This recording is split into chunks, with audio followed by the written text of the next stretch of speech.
Halo semuanya, selamat datang kembali di channel Pipcode Studio bersama saya Aweb Saipuloh. Di video kali ini kita akan melanjutkan seri Next.js, di mana kita akan coba untuk melakukan data fetching. Jadi kalau kita buka di dalam dokumentasi Next.js, di bagian data fetching, kita masuk ke fetching, caching, dan revalidating, di mana data fetching adalah salah satu bagian utama dari sebuah aplikasi ya.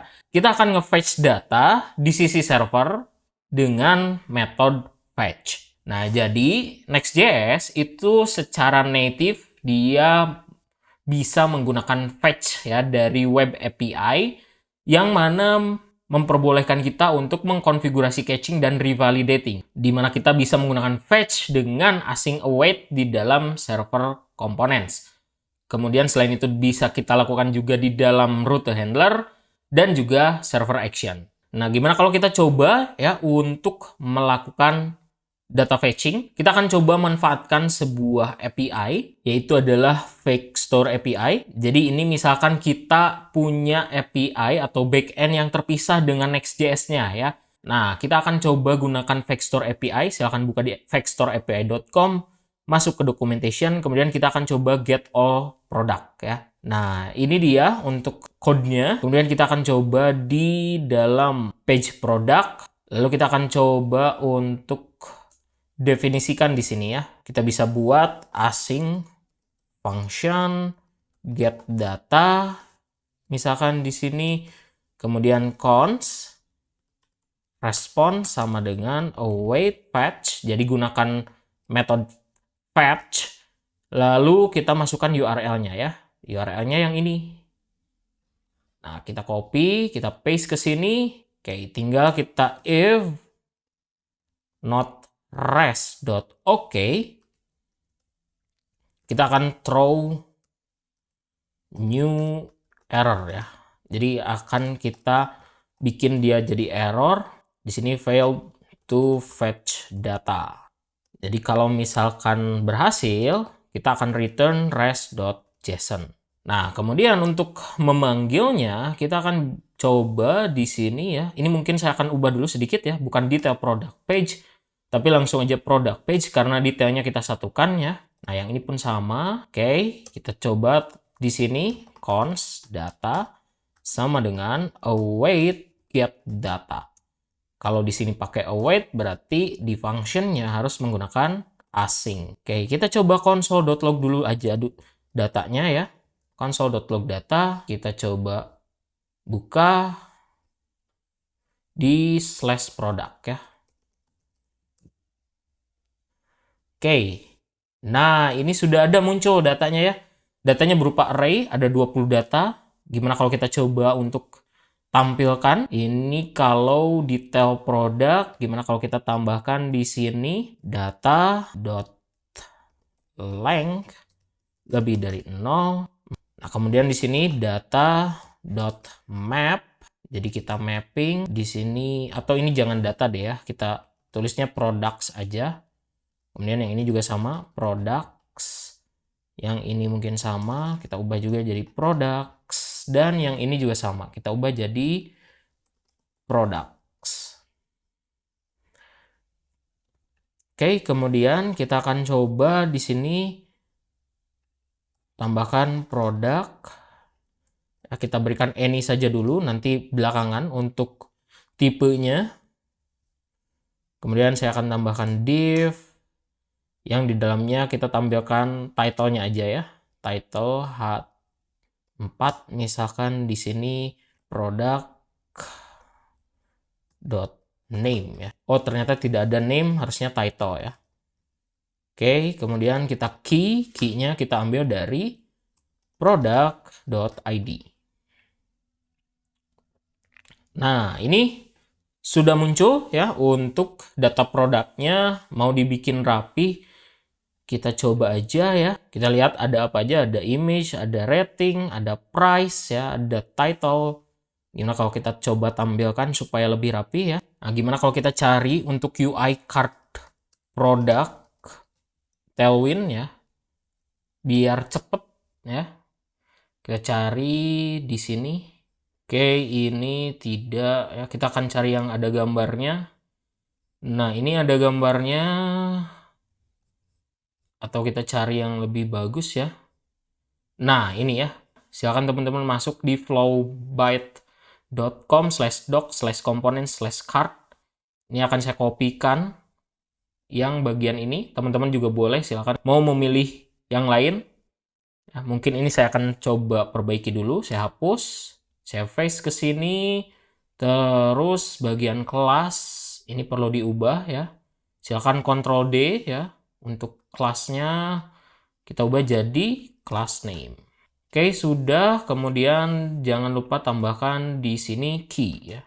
Key-nya tadi adalah product.id.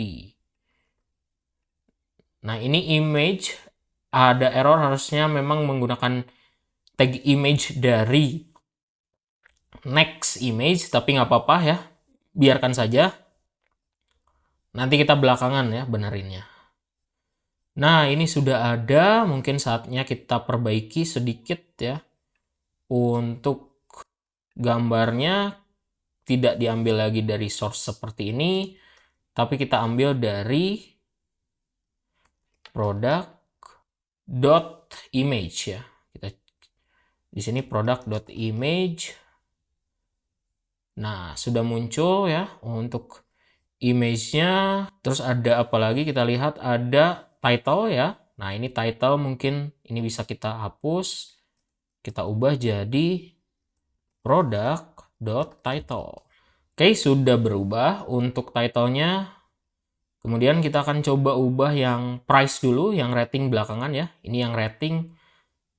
Nah, ini price, kita ubah jadi product.price ya. Jangan lupa tambahkan dolar di depannya karena tidak ada dolar dari sana. Oke, kita sudah ya, berhasil menambahkan dolarnya. Kemudian kita coba di sini add to cart, biarkan aja.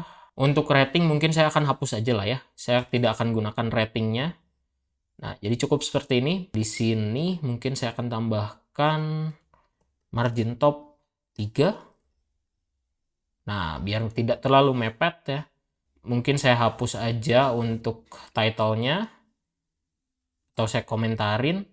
Terus kasih class name, misalkan di sini grid. Kemudian saya tambahkan lagi grid calls 3. Nah, ini ya sudah ke samping sekarang. Ya, ini besar karena saya zoom ya. Harusnya kalau 100% ya segini gitu. Atau ini coba saya tambahkan lagi kalau 5. Nah, ya.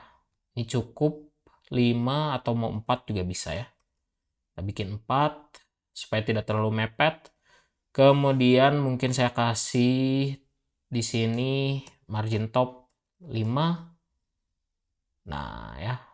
Kemudian di dalam card-nya akan saya tambahkan di sini ya MY2. Nah, jadi sudah ada jaraknya.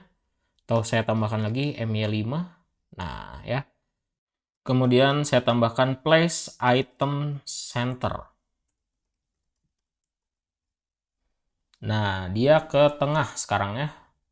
Tapi ini ukurannya tidak sama ya karena ukuran image-nya yang berbeda ya.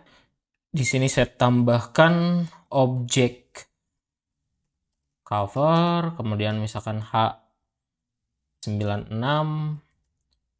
W48, kita coba lihat. Oh, terlalu kecil width-nya, atau W full aja. Nah, ini ya sudah lebih responsif walaupun ini kepotong ya karena kita sesuaikan untuk ukurannya.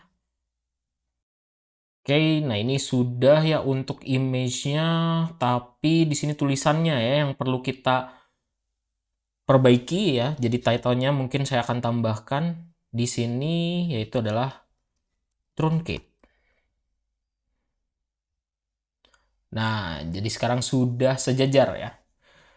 Jadi itu kurang lebih untuk mengambil ya data produk di sisi server dengan menggunakan metode fetch. Nah, ini kan datanya dari luar ya, tapi gimana kalau misalkan datanya itu diambil dari API kita sendiri, yaitu ada yang di API product route.ts ini gitu ya. Nah, ini mungkin saya akan tambahkan sedikit di sini ya. Saya ubah untuk name-nya jadi title, terus saya tambahkan di bawahnya yaitu adalah image ya. Nah, kita cari ya image-nya. Misalkan di Nike aja ya. Kita seperti kalau teman-teman masih ingat di tutorial Next.js Pages Router kita juga mengambil gambar dari Nike ya. Nah, ini copy image address ya. Klik kanan copy image address, kemudian kita masukkan ke sini image-nya. Mungkin yang ini samakan saja dulu ya. Untuk image ini saya tutup, terus sekarang kita balik lagi ke produk. Nah, ini mungkin saya komentari dulu ya. Nah, kalau misalkan saya mau ngambil dari yang ada di API punya kita, itu berarti kita masuknya ke HTTP, terus localhost 3000/API/product. Nah, di sini ini tidak muncul. Kenapa? Karena ini perlu kita tambahkan .data ya. Di sini juga sama, .data. Nah, sudah muncul, tapi image-nya nggak muncul ya. Kita cek dulu kalau saya console.log di sini. Console.log products ya. Kalau kita lihat, oke, di sini hanya ada ID, name, dan price. Nah, ini kan ada yang saya ubah image ya. Tapi kalau kita lihat ya, di sini tidak berubah image-nya. Nah, ini terjadi karena ada satu konsep lagi yang sebetulnya akan kita pelajari lebih lanjut nantinya, yaitu adalah terkait dengan revalidate ya, dan juga cache. Nah, ini untuk menghandle-nya ya, sementara akan saya tambahkan seperti ini, cache no store ya. Nanti kita akan bahas di video berikutnya ya. Nah, kalau seperti ini baru terambil ya untuk data gambar dan juga title-nya. Oke ya, jadi kita sudah berhasil untuk melakukan fetch data di sisi server menggunakan fetch, dan di video berikutnya kita akan perdalam lagi mengenai sistem caching dan juga revalidate. Untuk itu jangan lupa untuk subscribe, comment, like, dan share video ini. Kita ketemu lagi di video berikutnya.